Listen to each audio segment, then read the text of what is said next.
There's 10 life hacks for leaders, maybe 11 or 12 if you pay really close attention. So we're going to do it in reverse order. So here's number 10, plan tomorrow today, PTT. I can't stress how important this is for your mental health as well as your productivity. It's a very simple technique at the end of the working day or sometime just before you go to bed.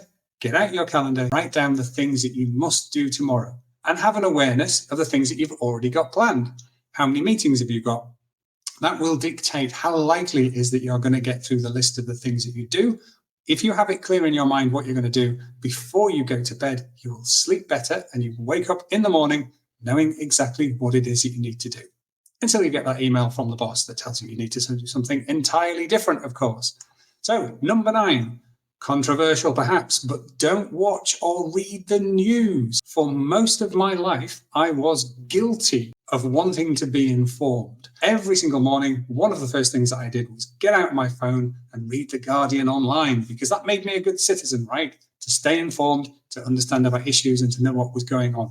But I was wrong. It doesn't help at all because it simply infects my brain with other people's ideas of what is important. And of course, we know how news works. They don't tend to report the positive, do they? They tend to report the negative and the things that are washing through the general political class at the moment. So if you stop, you make your mind free to give it the thoughts that you want it to have, particularly in the morning. If this is a bit too much for you, then maybe just start with saying that you won't watch or read the news or participate in the news until, say, midday. And then you'll get a whole morning of knowing what it feels like to have your own access to your own thoughts, your own priorities, and your own mood as well. I gave up watching and reading the news about 4 months ago. Does that mean I'm not informed? No. Do you know why? When something important happens, people tell me. And then I can go and do something really interesting. I can go and read long-form articles about the subject and learn from genuine experts, not just the news. And I can go and participate in things online where I'm actively learning about the subject that matters. For example, climate change. I'm really interested in the environment, climate change, but having it bombard my brain every morning wasn't healthy. So, number 8, exercise daily. And particularly for any men that are watching this, this is absolutely crucial.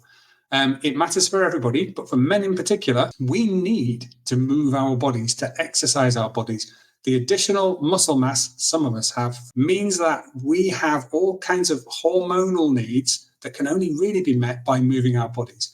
You don't have to do anything overly extreme unless that's your thing. Simply move your body. I've done 50 jumping jacks and 20 press-ups just to make sure that I was moving my body. How does that help?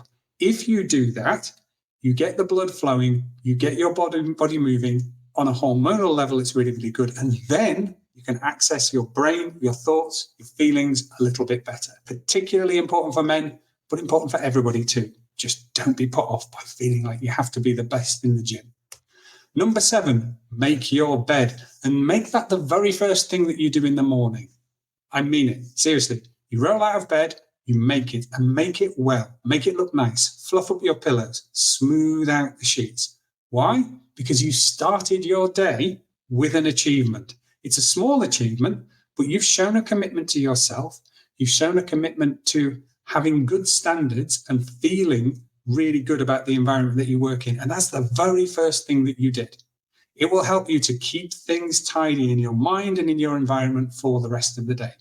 Get down on your knees and pray to the universe, to God, to whoever it is that you believe in or whatever you think is in the universe. And if you think is nothing in the universe, do it anyway. Get down on your knees and ask for something in your day. Why? It makes us feel a little bit more humble and ready to start the day, not feeling like we have to control everything. Number 6, prepare your coffee pot. This is something that I learned from the actor Matthew McConaughey, who's a modern font of wisdom. The idea that before you go to bed, you take your coffee pot or your teapot or whatever it is and you get it ready so that the moment you wake up in the morning and you walk into your kitchen, you just press a button, you switch on the hob, you turn on the kettle, and you're ready to go. Extend this out a little bit. Make sure you wash the dishes. Your kitchen is clean and tidy before you go to bed. Why? It's a gift to your future self. If you wake up in the morning and you have to wash the coffee pot before you can even get started, you're already on the back foot. This simple act helps you to get each day off to a good start and also reminds you to show respect for yourself. Number 5, try this instant breathwork technique. Now, breathwork is really having a moment in the zeitgeist, isn't it? For good reason. There's all kinds of health and mental health benefits from developing a breathwork practice. There's things related to yoga. There's things related to biodynamic techniques, somatic breathwork techniques, Wim Hof method, of which I'm a great fan. But this one comes from Dr. Andrew Huberman. It's a simple way to reset the nervous system and to get yourself back into a regulated state if you find yourself under pressure. So this is all you do. Watch me, and you can have a go while you're watching as well. So you take a deep breath, and then you top it up. Ideally, you do this through your nose. And then you let out a long, slow breath, and imagine you're trying to flicker the flame of a candle without blowing it out. So this is how it goes. Are you ready? Now I'm going to stop because I have pretty big lungs and I've done quite a lot of breath work. So I can keep that breath going for about a minute, and then we would run out of time, wouldn't we? But there we go. Really, really simple. A breath, a top up breath, and then nice and slow. So and it's so easy to do. You could be doing it while you're listening to me and you'll feel a good bit more relaxed by the time I've finished talking. Number 4, switch off your phone and ideally put it in another room. And particularly I'm thinking about at night. I think most people know that it's not a good idea to be reading your phone in bed at night. It's even bad to have your phone in your room. It's bad to have it even if it's switched off. And the reason is we are so attached to them. There is a part of our brain that is constantly going, have I got a message? If the phone is there, even if, as I say, it is switched off.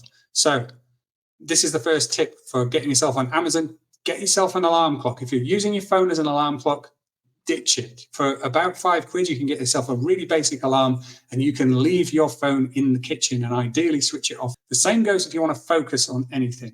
Don't have your phone by your side. And can you see what I'm doing here? I'm glancing at my phone because it is right here. It's to make sure I knew what time to come and do this. But if you want to do any focus work, I would have this in the kitchen, and it would also be switched off unless it needs to get in touch with me. Cannot stress this enough. Switch off your phone whenever you can. If you're watching TV, switch off your phone. Okay. Number 3, ask for help. Leaders find this particularly difficult because we feel like we need to be the experts. We need to have the answers. But asking for help is a wonderful act of humility. It does multiple things. If you do it within a team or an organization, you allow other people to step into their strengths and to give you if you ask outside of work, you are building connection with people because we all like to feel valued and valuable. If we ask for help, we're giving somebody else an opportunity to have value to us. And if you don't feel like you do either of those two things, go back to the universe, ask God, ask whatever you believe in, ask the air, ask the trees, ask for help. By being humble and acknowledging that we don't have control, we don't have all the answers, we take a good degree of the pressure off ourselves, and then it's easier to get through our day and to cope with the things that go up and down as we try to do our work. Number 2, express gratitude. And of course, I mean say thank you when somebody does something for you, but I mean this as a practice.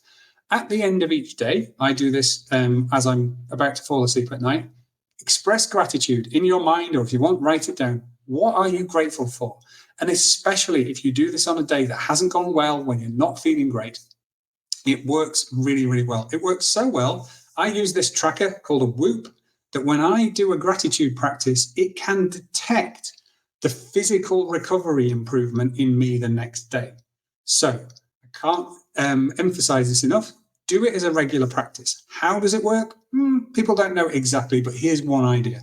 Our brains are pattern recognition tools. That's what they do, things that and interpreting them for us. If we express gratitude in a structured way, we train our brains to look for the positive. And then we're looking for things to be grateful for. We experience our life in a better way. And number 1, I've mentioned sleep. There are all kinds of ways that people talk about sleep hygiene, and it's super, super important. If you're not sleeping well, then you have my sympathy. But this is the simplest thing you can do. Get on Amazon, get the alarm clock, get yourself an eye mask. It will transform the depth and the quality of your sleep really, really quickly. Of course, you should also give up alcohol, and you shouldn't be reading screens in bed, and you should have your phone in another room. And this one works beautifully. And for the sake of about £10 or $10, you can get a good quality eye mask that will make your sleep better. Oh, but wait a minute, there's a zero. How else could you hack your way into a better life? You could join my Next Level You program. And don't worry, there is a little bit of a sales pitch here, but it isn't very long. This is what it is. It's a 3 to 6 month program designed for leaders who want to shift the way that they feel about themselves, about their work, and about their lives. It's for people who've achieved success but lost their way. The way that it works, you spend about a month really getting to know yourself in a way that you probably have never done before in your life. And then once we know who you are really, really well, and you've connected with your deepest self, that's the point at which to set really great goals and to design a life that you really, really want, which includes your work and your community and your family and everything else that you hold dear. Once you've got that clear in your mind, then we need to work on how we beat resistance, how we get the barriers out of your way, how you set great plans to achieve exactly what it is that you really, really want. And finally, then you need to learn how to get into flow, to keep good habits, and to finally do an act of service, which is mentorship, which helps you to give forward everything that you have learned, which also, as you teach it, helps you to understand it even better. There's loads in this program. I don't have time to tell you all about it. It's a combination of online training, which is very clearly structured and holds you accountable, one-to-one coaching, weekly group coaching sessions, masterclasses, expert guest speakers, and a private Slack group that you can join as well. So that's the Next Level You program. You could be transforming your life in just 3 months if you join. It costs, depending on which tier you go for, somewhere between £1,500 and £3,000. There are options and payment plans and all sorts of stuff like that. Can only onboard a couple of people a month. So if you're interested, get in touch. This is what one of my first clients who went through the program said. Dawn said, it's transformational. It's like learning a new way of life. So there we go. There's your 10. If you want to know anything about anything that I've just said, please get in touch. There's my contact details. Thank you very much.